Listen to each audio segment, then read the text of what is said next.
How's it going, guys? This is just a day ahead of the previous 360 video. Currently playing the original Halo for the Xbox, like the old one, very old one. For anyone not knowing, you do need a hard drive to play this, not just a flash drive. So I'm able to play it.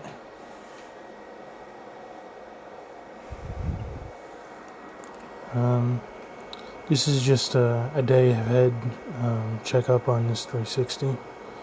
For those not knowing, especially for those who actually see my videos, this has been on since my last video, since I posted it. This has been on for at least like 24 hours straight. The temperature is literally it's not even warm. It's literally it's the same temperature I was before.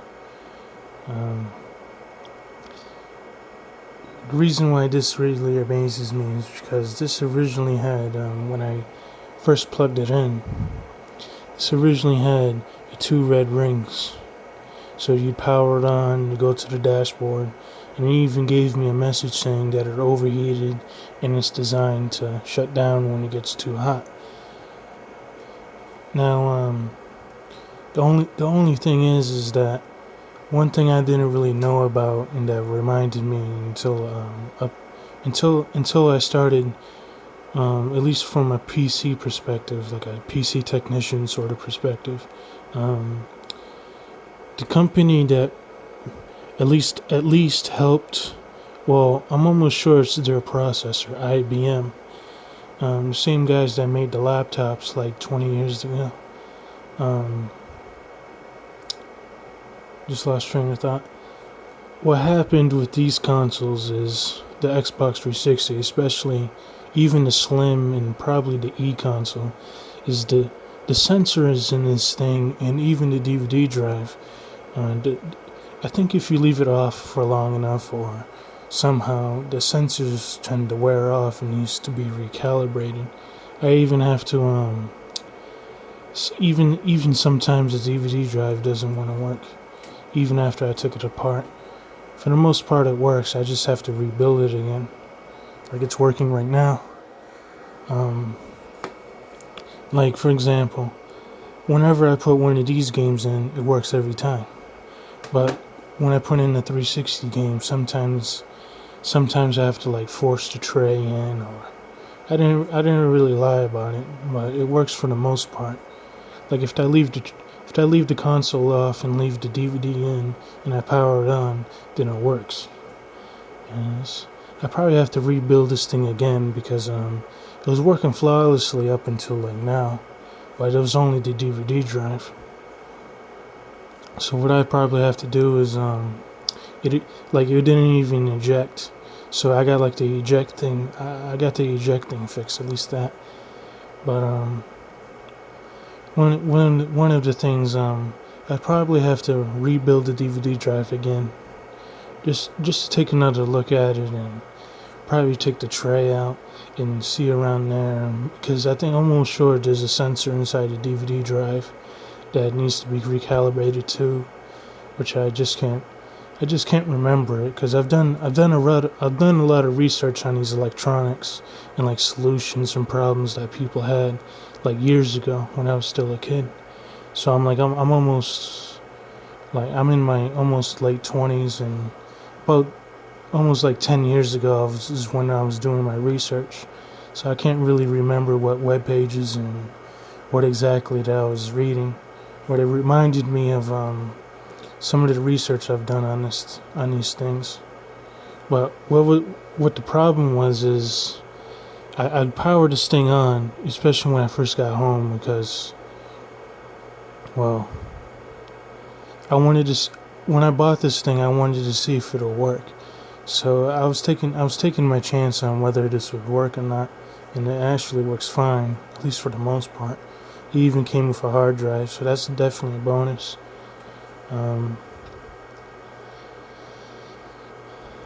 So I took my chance on this, and I didn't really expect it to work.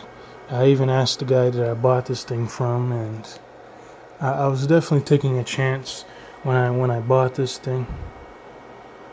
Um, as you can see now, I got like food from the shelter, so I'm not really living up to par right now. It's just normal food that isn't expired. Um, yeah, but usually I keep my house clean, by the way. It's not like I just leave trash hanging around. Fuck that. But yeah. So this is just a 24-hour update on this console, at least on Snapchat. But yeah, anybody who's actually watching this and know this terminology and stuff, this original, like I keep repeating myself. Like I said before, it had the 2 red ring of death. I'd powered this thing on, but there was no heat. Like if it's actually overheating, you could feel the heat coming out the back, and it'd definitely be hot coming with the air coming out the back. And that's one thing I noticed, that this console just seemed weird to me. So it's like, if it's not actually overheating, then it must be something going on. Then after about an hour or two of trying to figure this thing out is when I remembered. This has the standard, I'm not sure if you heard before, the standard like 13 gig, 8 gig hard drive. So this hard drive is definitely from like 2008, 2009, which is the manufacture date on the back. So this thing is not even refurbished. It's just the original chipset with the HDMI at the back, but it seems to be working fine. But like I said, whenever I put one of these games in, the original Xbox games, it works fine. I put it in there and it detects it every time. Well, down to 360 games, it just doesn't detect it sometimes. Sometimes I have to I think it just needs to be reset, the DVD drive, which I honestly just can't remember right now. I just can't remember. But yeah, for the most part, this is working fine. There's no overheating issues, at least now. It's, like I said, it's been on for 24 hours. So if you watched my previous video, this has been on ever since. So the same LED, same power thing. I've charged the controller like a time or two. So this is just a 24-hour update on this thing. And it seems to be working fine. As I've said before, my previous Xbox, which was a 360 Slim, 250 gig hard drive. I don't want to take this apart and put it in there, because just in case I come across another Slim.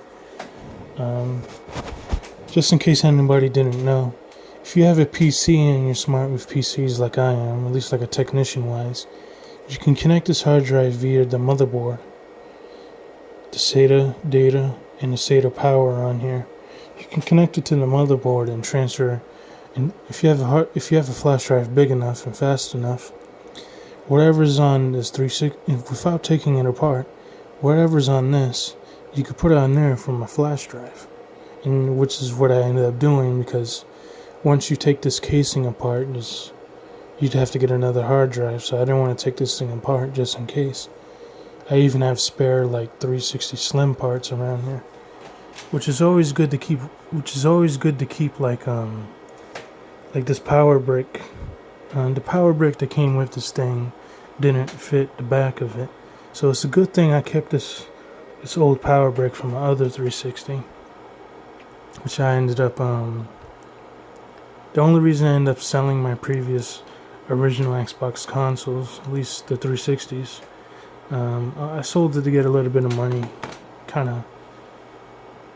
of needed something to smoke. You guys probably know how it is. The only reason I did that is because I had the Slim. So it's like, at least I had the Slim and still had my controllers and stuff. Even have my charger down there. I probably need to clean up these wires a little bit, but it seems fine. But yeah. with one of those Xbox 360 modding programs out there, like for the Windows PC. Um, this is the official Xbox 360 hard drive. I only deal with the official parts. I tend not to go generic. I only deal with the OEM, or if it's not OEM, I tend to go for a good brand, like say like Nyko.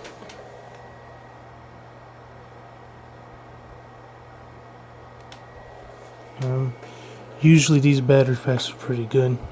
This one's been late. I haven't turned on these controllers in about a year or two, so the capacity is definitely decreased a little bit. But if I charge it up if I charge it up a little bit more, it'd go back to like it's working fine now. But for people that have room, at least, it's always good to keep your controllers just in case, or to keep anything around. Just put it in like storage or something, or I don't know. It's always good to keep what you have left, at least for like electronics wise, especially if you're on a budget. Cause